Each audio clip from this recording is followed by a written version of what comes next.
I've been a freelancer for 5 years, and I'll never forget the first time I managed to find a client who was willing to pay me $65 an hour. That's probably one of the most significant times in all my career, and for a lot of reasons. First of all, I did not even know if I was going to be able to find enough clients who were willing to pay me enough money to be able to work remote. Because I was just a beginner programmer, and honestly, I really was not that good at programming. I was a lot worse than a lot of people that I saw on Upwork and all these sites that didn't manage to find clients. And on top of that, I'd spent weeks trying to find clients on Upwork and things like that and not being able to do it. And my father even came up to me one day and said, "Hey, look, you have to realize this, son. It's not going to work. You need to start thinking about getting a real job or going back to school." And I was trying to look like I was confident, but deep down I was starting to lose faith in this freelancing, losing faith in this idea that I could be a remote web developer. And just a couple of days before I got this first high-paying clients, I had decided, hey, I'm going to try one last new strategy to find clients. And if this doesn't work, I'm going to give up. I'm going to go do something else. And I knew I had sort of a chance to get clients, but I didn't expect I'd get them as quickly. In fact, I had to send less than 10 emails to get my first clients. It just took me a couple of days. Guys, I was this close to giving up on freelancing when I figured out the strategy that I keep using to this day. And I've kept using this strategy for the last 5 years, and now I'm able to charge up to $85 an hour for it. And throughout these years, I've come to realize that the reason I've been able to be successful, given my background, given the fact that I did not have as much experience as most developers, given the fact that, I wasn't that good in development, and still I've managed to find clients and be able to work remotely while all these other developers who had experience did not. I've come to realize the reason why I succeeded and they did not. Why some people start freelancing, get clients, are able to travel the world, are able to find high-paying clients, allowing them to, work less than 15 hours a week and still be able to travel the world. And why so many other people actually end up not even getting one client, or if they get clients, how many people have told you that Upwork is shit on YouTube? Or maybe people because maybe they've been able to find clients, but they've been paid very little. Like a lot of projects on Upwork, they get paid less per hour than they would get in a regular job. Do you want to know why? Most people think that to be able to find clients easily, to be able to make a lot of money as a web developer, you have to be a good web developer. You have to build a good portfolio. You have to get good at programming. And that once you get experience, once you get good skills, that's when it's easy to find jobs and make a lot of money.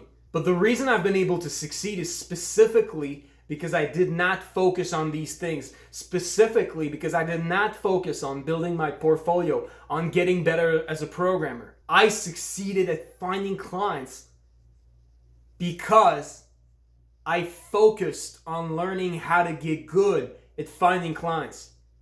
If you're skeptical, think about how many programmers on Upwork are actually very good programmers, and yet they get paid shit. Or, most people on Upwork, the majority of people who build profiles end up finding 0 jobs. Is it because they're not good enough at programming? Is it because really, if they did get jobs, they wouldn't be making things that are satisfying for their clients?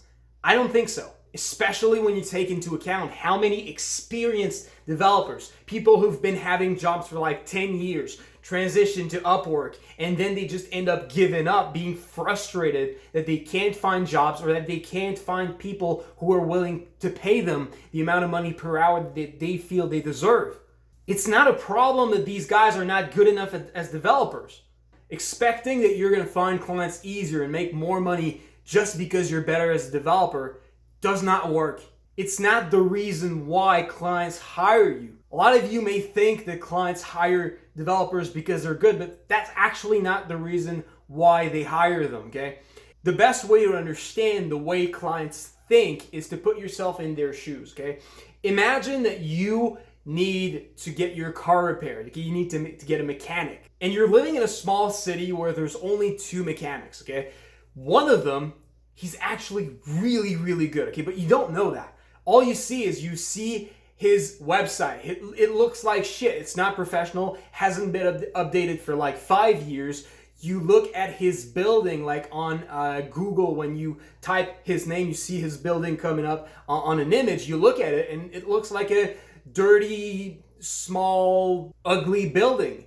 And then you try to email them. They answer back with emails. They're not professional. They don't write very well. And then there's this other mechanic. There's this other place where when you check their website, it's really professional. It looks amazing. Their people have beautiful uniforms. When you start looking at what their building looks like, it looks really professional. They have these beautiful, colorful signs. And then when you start emailing them, you see, wow, they answer very professionally and they look very good.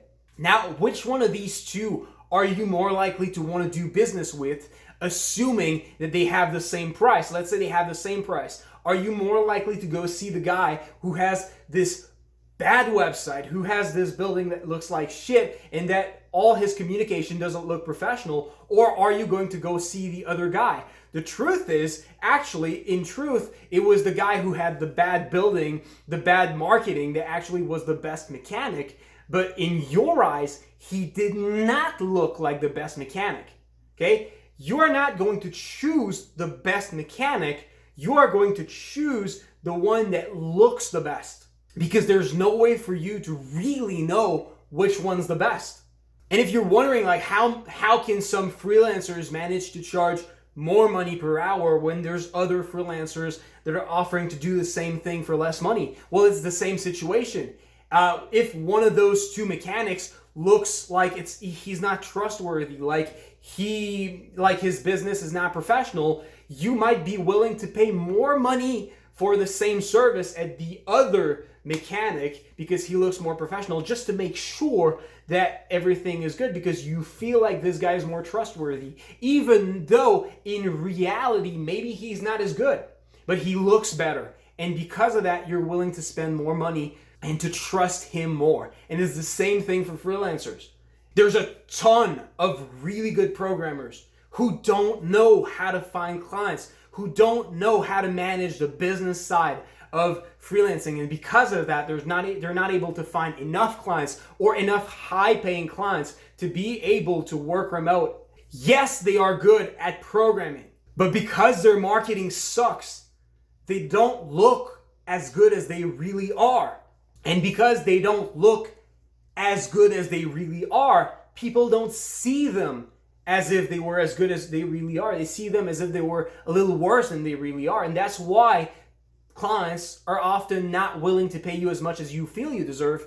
They pay you as much as they feel you deserve. And if they feel that you don't look that good, well, they feel like you don't deserve that much money. And that's why they're not willing to pay you that much money.